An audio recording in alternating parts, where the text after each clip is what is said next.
প্রিয় শিক্ষার্থী সকলকেই আমার চ্যানেলে অভিনন্দন। আজকে দুটি গুরুত্বপূর্ণ বিষয় নিয়ে আমার এই আপডেট।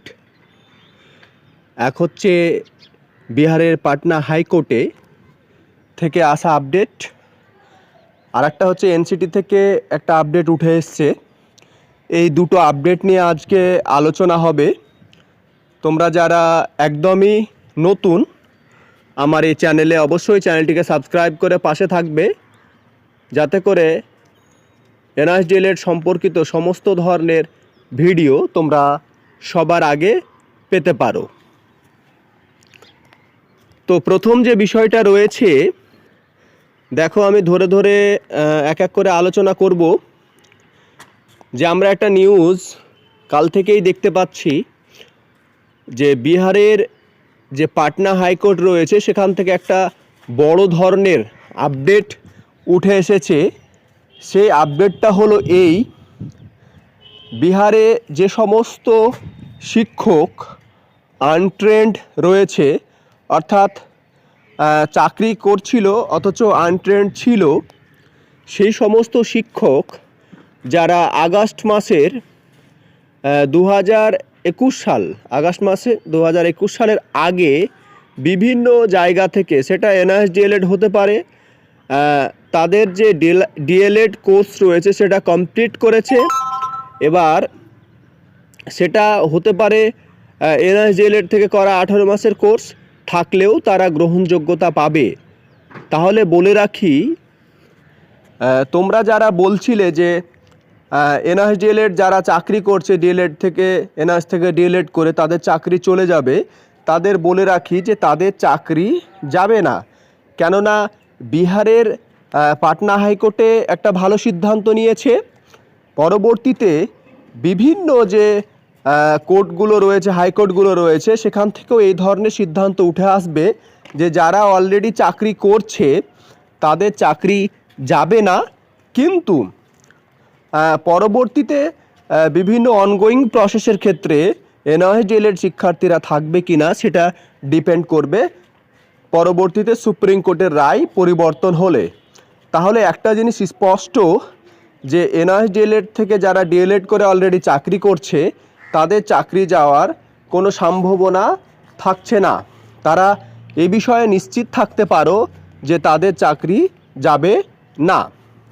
এরপরে পরবর্তী যে বিষয়টি হলো সেটা হচ্ছে এনসিটি থেকে একটি নোটিশ বা লেটার বলতে পারো, সেটা বিভিন্ন চ্যানেলে ঘুরে বেড়াচ্ছে। সেখানে এই রকমটা হয়েছে যে আমরা এলাহাবাদ হাইকোর্টে, তারপরে আমরা যদি দেখি বিভিন্ন হাইকোর্টগুলোতে এইটুকু মেনেই নেওয়া হয়েছে যে এনসিটি গেজেট মামলাকে কেন্দ্র করে সব ক্ষেত্রেই এটা বলেছে যে না, ভুলটা তাদের হয়েছে, ভুলটা শিক্ষার্থীদের নয়। সেক্ষেত্রে গেজেট প্রকাশ করার জন্য তারা অলরেডি পাঠিয়েছিল এবং পাঠিয়ে এটাও জানিয়েছিল যে না, সে যাকে দায়িত্ব দেওয়া ছিল সে তার দায়িত্ব পালন করেনি। তারপরে রিপাবলিকেশন ডিপার্টমেন্ট যেটা ছিল, আমরা বলেছিলাম, সেই ডিপার্টমেন্ট জানিয়েছিল যে না, এনসিটি থেকে গেজেট প্রকাশের জন্য বলা হয়েছিল, কিন্তু তাদের যে পে করতে হয় সে পেটা কিন্তু তারা করেনি বলে সেই গেজেট কিন্তু প্রকাশ হয়নি। এই বিষয়টি ছিল। তো এগুলো আমরা বিভিন্ন ক্ষেত্রে বা বিভিন্ন বিগত দিনের যে খবরগুলো রয়েছে সেখান থেকে আমরা জানতে পেরেছি যে এনসিটি এটা মনে প্রাণে মেনেই নিয়েছে যে ভুলটা তাদের, এবং অবশ্যই গেজেট প্রকাশ করতে হবে। এবং বিভিন্ন ক্ষেত্রে এটাও যে তারা সময় চেয়েছে যে না, আমাদের গেজেট প্রকাশ করতে একটু সময় লাগবে, আমাদের একটু সময় দেওয়া হোক। তো সেক্ষেত্রে এনসিটি জানিয়েছে যে আমরা গেজেট প্রকাশ করব এবং দ্রুততার সাথে আমাদের কাজ চলছে, তবে একটু সময় লাগবে। আমাদের যে সেক্রেটারি রয়েছে তাকে বলা হয়েছে গেজেট প্রকাশ করার জন্য।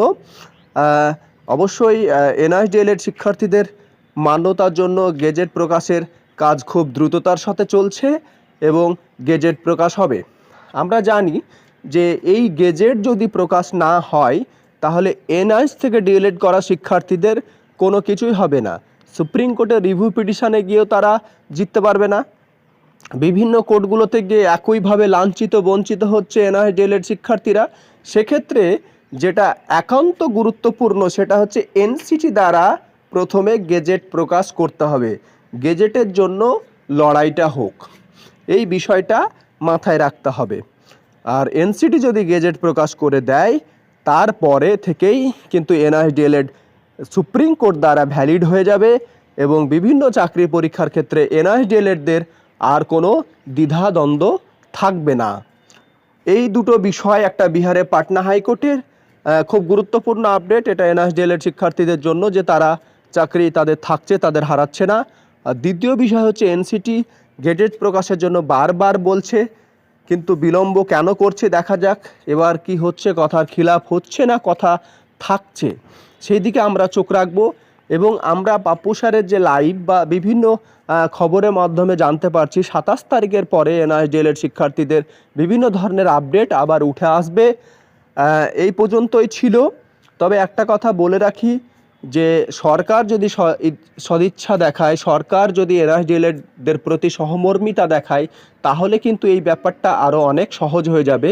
তাই সরকারকে আরও সক্রিয় ভূমিকা পালন করতে হবে, না হলে কিন্তু এনআইডিএলের শিক্ষার্থীরা সরকারকে ছেড়ে কথা বলবে না। সকলেই ভালো থেকো, সুস্থ থেকো, সকলেই মনে মনে প্রে করো যাতে পরবর্তীতে এনআইডিএলের শিক্ষার্থীদের জন্য সুখবর উঠে আসে। আজকে এই পর্যন্ত।